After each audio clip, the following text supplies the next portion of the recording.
আমি এখন একটা উঁচু বিল্ডিং এর ছাদে দাঁড়িয়ে। We broke up last night, ফারা। পাগলামি করো না। তুমি যদি আমাকে না বলো তুমি আমাকে ভালোবাসো, তাহলে কিন্তু আমি এক্ষুনি। What the hell, Farha? One. আমি তোমাকে ভালোবাসি। হ্যালো জারিফ, আমি শুনতে পাচ্ছি না। Farha, I love you. Hello?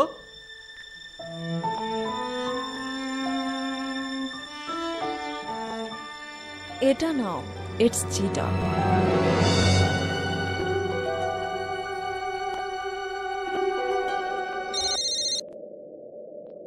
Hello Sorry, I love you.